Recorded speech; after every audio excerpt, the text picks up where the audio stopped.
إذا أقسم، أي اليمين تكون غموسا إذا أقسم على شك أو ظن ضعيف فهي أيضا غموس. هذه أكبر معنى أقسم الإنسان على الحاجة ولكنه ليس متحققا منها، على شك أو على ظن ضعيف يظن شيئا يحلف عليه.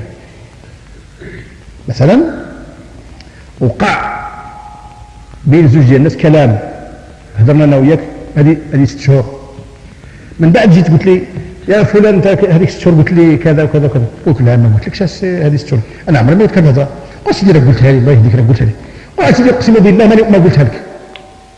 هذه اليمين هي ايضا يمين غموس. علاش؟ لان الذي يقسم ليس متاكدا، ما يمكنش واحد غادي يعقل هذه الحاجه اللي قالوا هذه 6 شهور، انت ما تعقلش على اللي قلت البارح تحلف على هذه 6 شهور ولا ديال عام، فهل أنت متأكد فعلا بأن هذا هو الذي صدر منك؟ أنت ذاك النهار قلت كلاما كثيرا والآن تقول والله ما قلت هذا الكلام ولا قلت ولا فات لي فيه. أنت تحلف على واحد حاجة اللي فاتت هذه 6 شهور. واش أنت عندك الذاكرة ديالك اللي باش تعقل؟ عندك كمبيوتر في راسك تعقل الشيء اللي قلت هذه 6 شهور؟ إذ لا تقسم. فإذا أقسمت فإن هذه القسم حينئذ ستصير يمينا غموسا. كذلك إذا أقسم على شيء مظنون شك كحاجة اسمع شيخ براوي ما شك وبدأ يحلف عليه والله كذا وكذا. إذا كونه يقسم على الشك أيضا يمين غاموس. لكن تابه هذا، إذا أقسم الإنسان على شك على ظن، يمكن تصورت بأن فلان قال لي غادي نرجع نهار السبت غادي يسافر، ولكن غادي قال لي غادي نرجع نهار السبت، أنا قال هذه قبل ما يسافر، كنا مانيش مأكد واش رجع ولا ما رجعش. يسولني فلان قل لي ارجع، قل له نعم ارجع، قل له يمكن اسالني والله نرجع.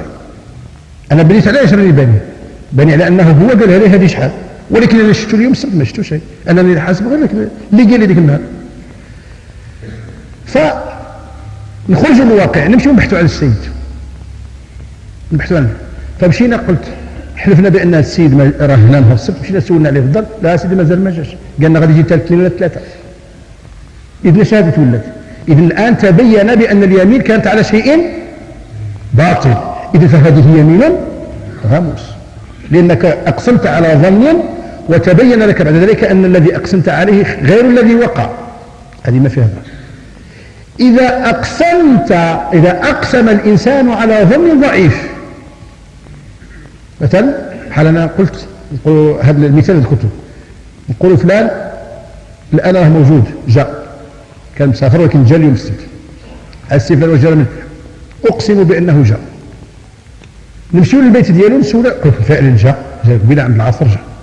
اذا انا اقسمت على شك، ولكن لما بحثنا وجدنا فعلا انه جاء. هذه اليمين الان اللي تقسمت فيها على الشك وصدقها الواقع، كيف يقول؟ ماذا يقول فيها الفقهاء؟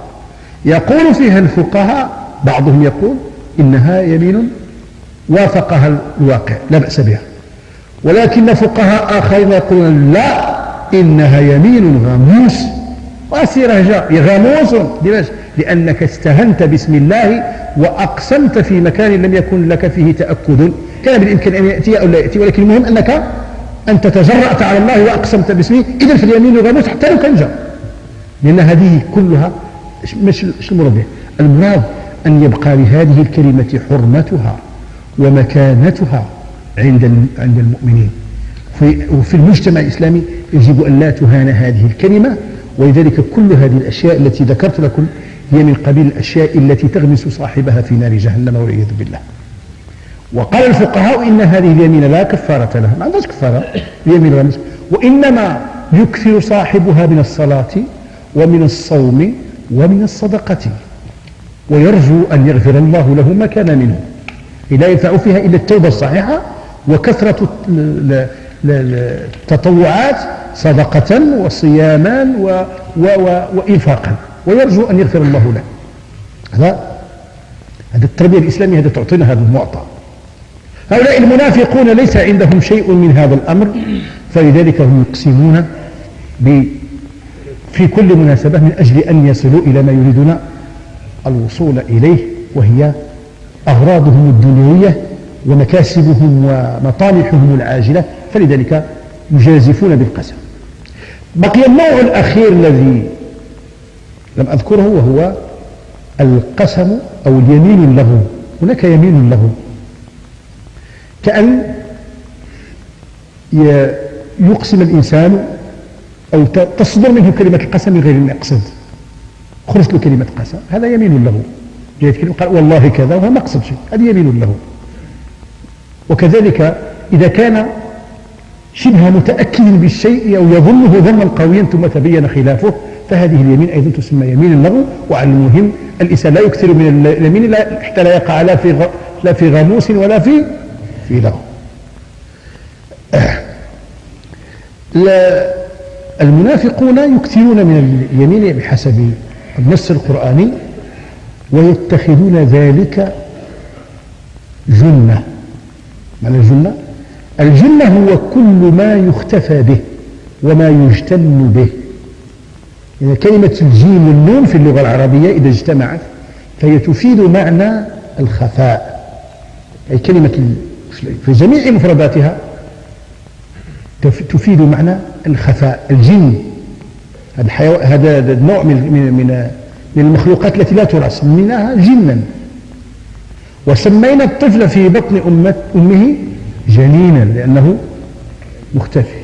والأرض التي فيها أشجار نسميها جنة لأنها تخفي ما تحتها من الأشياء، فيها أشجار كثيفة فلا يجتن ما فيها. والجنان القلب وهو أيضا مختفي.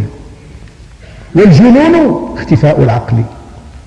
والجنة ما يختفى به، من الأشياء التي يضعها الإنسان ليختفي بها، وإما من حرب أو من سلاح وما إلى ذلك، فتسمى جنة أو مجن وما إلى ذلك من الأسماء التي تعود إلى الجيم والنون. فهؤلاء اتخذوا أيمانهم ذلك جنة، ليس احتراما، ليس من باب تقرير الحقائق، اتخذوا هذا الأيمان جنة وشيئا يختفون وراءه. فكان منهم بعد ذلك أن صدوا عن سبيل الله. أي لما اتخذوا الأيمان جنة وشيئا يختفون وراءه سهلت عليهم الأشياء وأصبحت لهم هذا المظهر المزيف مع المسلمين، لكنهم من جهة أخرى صدوا، بمعنى ابتعدوا وفروا عن سبيل الله.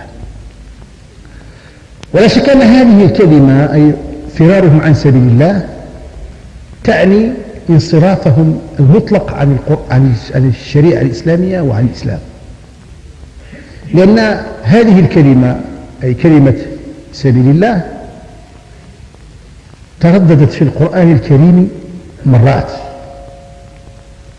ووردت في كتاب الله نحو من 60 مرة. سبيل الله في 60 مرة وقع التعبير بسبيل الله.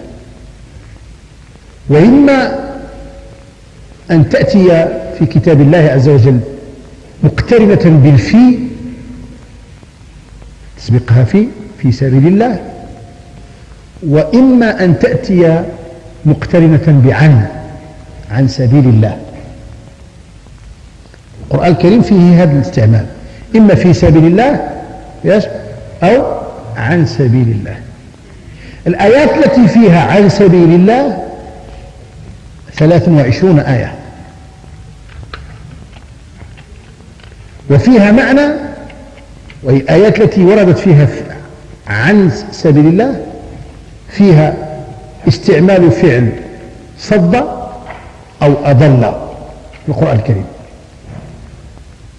صد عن سبيل الله أو أضل عن سبيل الله فقط. في الأماكن اللي فيها عن سبيل الله فيها دائما معنى انصراف، صد عن سبيل الله أو أضل عن سبيل الله. الذين كفروا وصدوا عن سبيل الله أي صرفوا عنه. ومن الناس من يشتري اللهو والحديث ليضل عن سبيل الله، إما صدود عنه أو إضلال عنه. وهذه عموما أي إذا ورد بمعنى عن أو الآيات التي فيها عن، فإن سبيل الله فيها هو الإسلام كله. هؤلاء يصدون عن سبيل الله، أي ينصرفون عن الإسلام وينصرفون عن شريعة الله.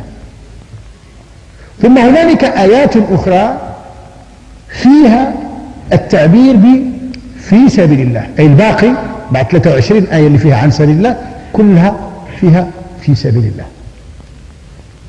وهذه الآيات التي فيها في سبيل الله قد تكون فيها بمعنى الإنفاق، الذين ينفقون في سبيل الله ثم لا يتبعون ما أنفقوا وجاهدوا في سبيل الله بأنفسهم وأموالهم وقاتلوا في سبيل الله، الذين آمنوا يقاتلون في سبيل الله والذين كفروا يقاتلون في سبيل الطاغوت. هذه التي فيها في سبيل الله فقد تعني في سبيل الله عموما هو الإسلام ككل وكل أنواع الخير، وقد تعني في سبيل الله قد تعني الجهاد.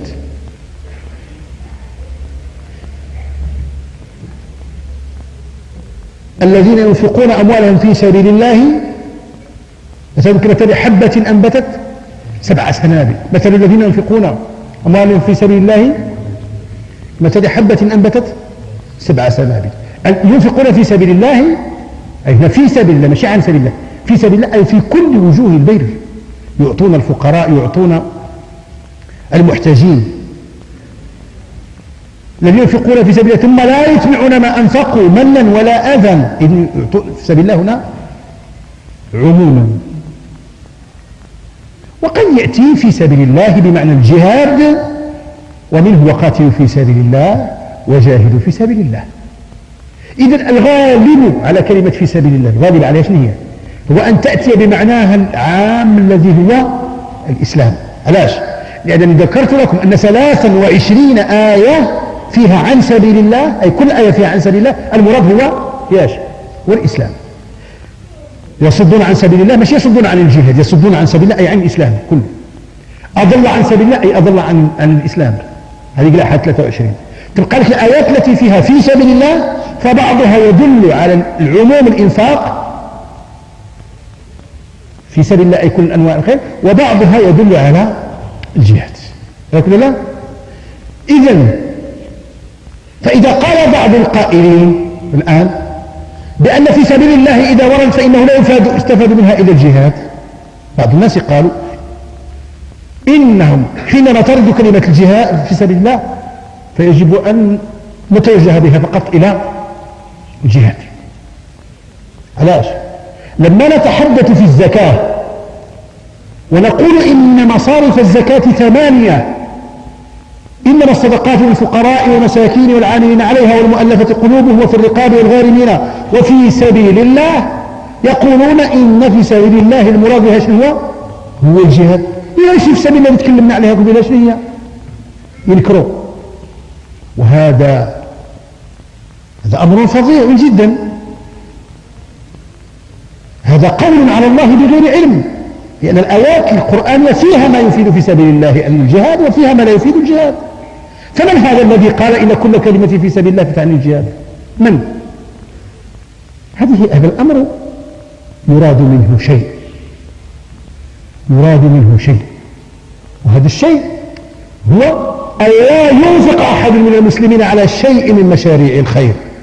يجي واحد يسول قال الله يخليك احنا نبغي نديروا مشروع، وبعض الفقهاء مساكين هكا نديروا بغينا كذا ومحتاجين إلى أن ندعم مشروع ثقافي إسلامي كذا.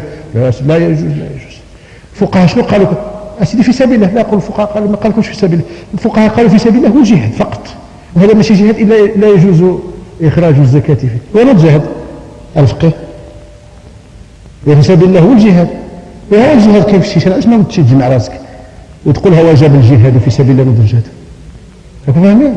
لا هم ينفقون في سبيل الله ولا في سبيل الله بمعنى الجهاد المتحقق، إذ معنى عطل هذه في سبيل الله وسبيل الجهاد. ما كان جهاد في سبيل الله. الخلق الفقهاء قالوا جهاد، وبقوا المسلمين في حسرة وفي حرج. وهذا أشرت إليه مرة